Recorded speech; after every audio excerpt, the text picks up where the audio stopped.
Everlasting peace I carry now. Today's topic is going to be pretty much on kindness, but we're going to start with the word here really quick. I think this verse kind of suits this topic pretty well. It's Romans 12:10. Love one another with brotherly affection, outdo one another in showing honor. Good morning, afternoon, evening, whenever you guys might be listening to this. It's Jake here with Jobial. So I had a pretty interesting day today. I know I just posted a couple days ago, but kindness has kind of been on my heart, or the topic of kindness has kind of been on my heart. And today I had a really interesting experience. So it started off, I do air conditioning work. I get to the guy's house. Older guy gets the front door. His glasses are like magnifying glasses. Big thick lenses. You guys have all seen them. He kind of spoke a little differently. And I get in the house and he's got all these science books and all these how to be a mathematician and all this stuff. And he's got chessboards laying around and it's kind of a quirky guy. I really liked him. Interesting guy to talk to. Turns out he's a data scientist. Really interesting work he did. Worked with NASA and everything. And I was kind of asking him all these things and kind of picking his brains. I'm like, this is such a smart, really cool guy. I told him, I was like, you're such a cool guy, really awesome. Did a lot of cool work and probably changed a lot of people's lives. They didn't realize it. And by the end of the conversation, as I was leaving, he stops me and says, for the first time, someone actually made me feel really cool in my life. And I'm like, oh, well, yeah, man, you're a really awesome guy. I'm like, I'm sure you had like loads of friends and did all these really cool things with people and stuff. And he's like, well, no, actually, I got bullied a lot growing up and picked on a lot. And he said that the woman that I married, my wife, she also got picked on a lot. And we were kind of her, each other's best friends. And, I'm kind of smiling at him. And I'm like, wow, that kind of hurt my heart a little bit. And so I get out in the van and start thinking to myself, I'm like, the world can be pretty cruel. People can be pretty nasty, pretty ugly. And of course, all that starts at a young age. And this man's in his 70s and he's sitting here telling me, well, you made me feel cool for the first time in my life. He's smiling and having a great time. He's like, I'm so glad you came by. So I think it's super important. We'll kind of start here just to reach out to people.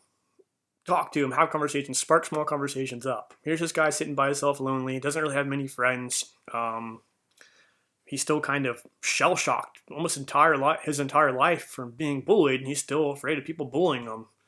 A lot of that stuff sits in their head. So for those of you that have kids, definitely just try and, teach kids, be kind, be nice. We all don't talk the same. We don't look the same.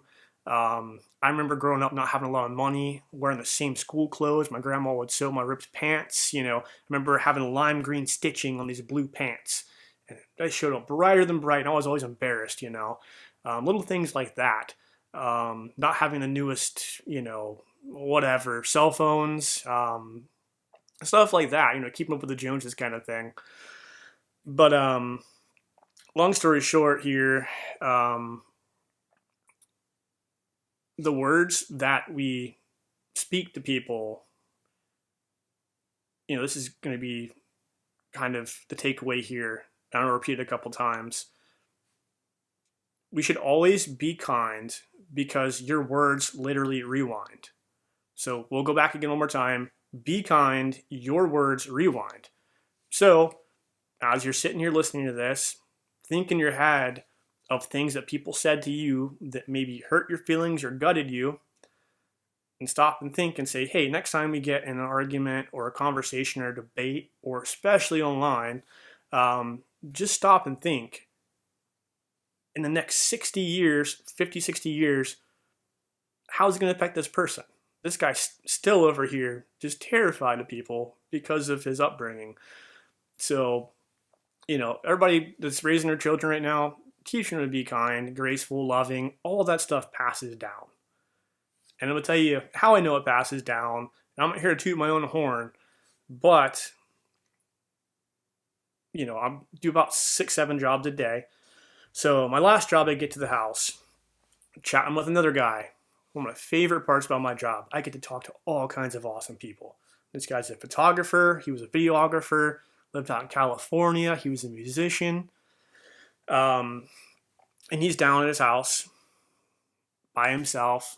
And this guy's story is back in 21, end of June, beginning of July, he moves down. We all know COVID's around. He's come down with his father. His father's really sick. He's trying to find a good spot for him with all these really good healthcare, areas, hospitals, nurses. Shout out to you guys for being the best down here and taking care of these people that sometimes come off as sour. They've lived a lot of long, stressful lives, and, thanks for being there for them. You guys are absolute godsends. But anyways, this guy ends up moving in this house. He's not there but 2 days. His dad passes away. So we're going to fast forward a little bit. A couple days later, they're moving stuff in. What happens? The AC breaks at their house. His house. Already frustrated. He's like, I was cussing to God. He's like, how could you, I just got retired. I moved down here to take care of my dad. We're going to have a great time. We just bought this house together.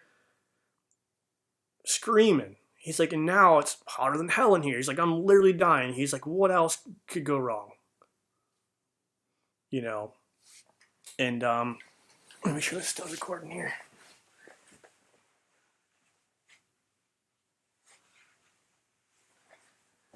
We're back, guys.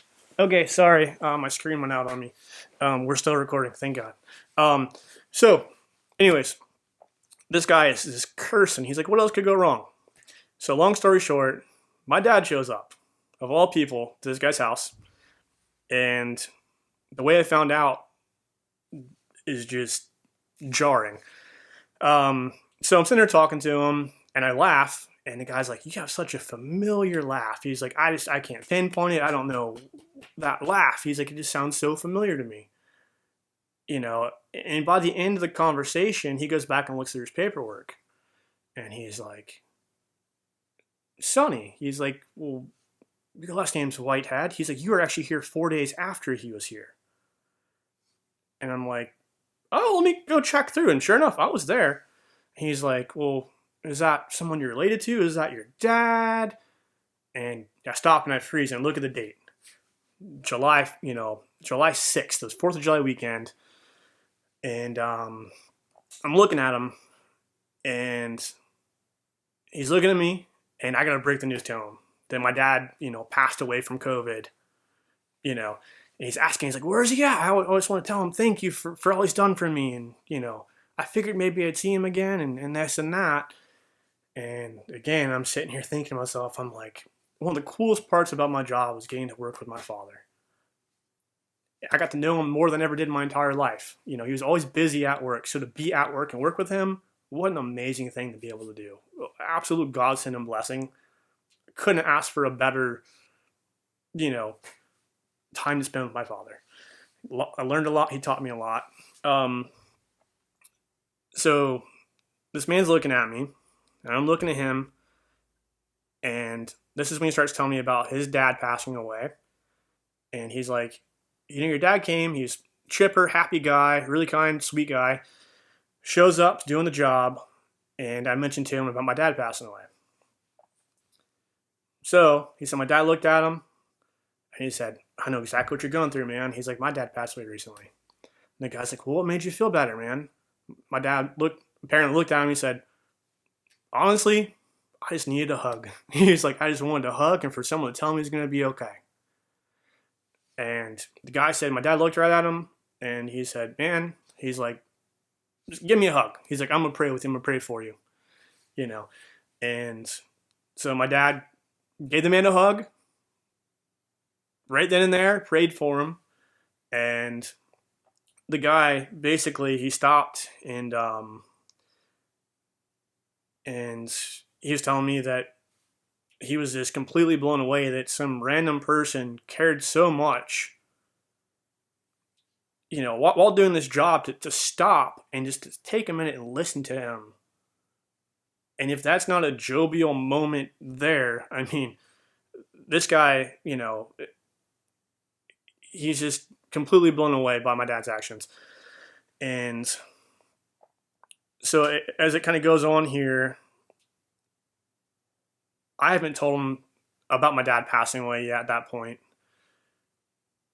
So as he's telling me all these things about he and my dad's interaction, I stop and I've looked at him and I tell him, I said, hey man, I hate to break it to you, but I was like, 3 weeks after he was here, he passed away from COVID. The man just stopped, looked me dead in the eye, just started bawling, crying, right? And he said, son, come here. Old man, little frail old man, gives me the biggest bear hug I've probably ever received in my life. He puts his hand on my shoulder and he says, Jacob, that hug was from your father. I just want to tell you, that was from your dad. And he said, he literally changed my entire life just within the matter of 10 minutes of knowing him. That I now at church foster people that when they lose someone, I'm the voice there for them, trying to get too emotional here. It's fine. I'm going to cry. It's been an interesting day today, but to get that hug from my dad through him today was also kind of interesting because I actually had to end up having a dream of my dad last night. Woke up this morning feeling really crummy and just really missing him and being like, man, I wish I could talk to my dad. So to come full circle on that, just completely blew my mind. Talk about an absolute godsend. And the odds of me showing up at that man's house today to hear that story and to get that hug, man, I needed that hug so much. You guys don't even know. But just the kindness that you've been gifted and you're able to give back to people, and the impact you can make on people is just immeasurable. So just be as kind as you can to people when you can be kind to people, strangers, family, people passing. Just take a minute out of your busy schedule, your life. I know we're always running in and out of doors, holding doors for people, standing in line. Next time you're in line with somebody again, just say, hey, how's your day treating you today? Talk to the cashier, ask the cashier. You'll see how surprised they are. Someone asking me about my day, they kind of get a little excited, they kind of perk up. Well, you see them as a person. They don't feel like just some object anymore, right?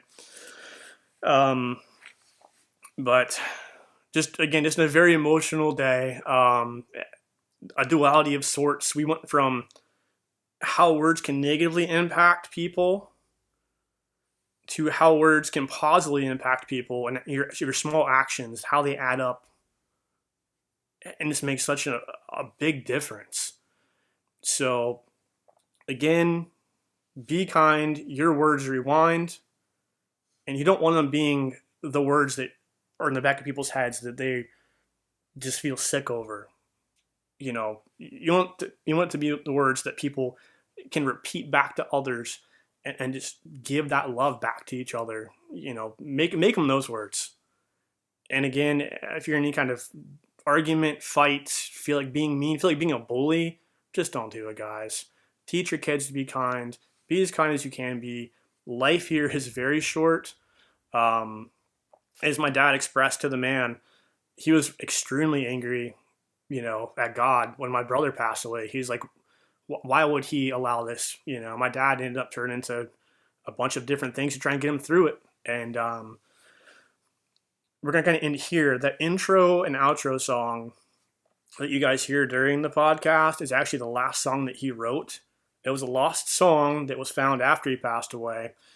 And just very important lyrics, very strong song.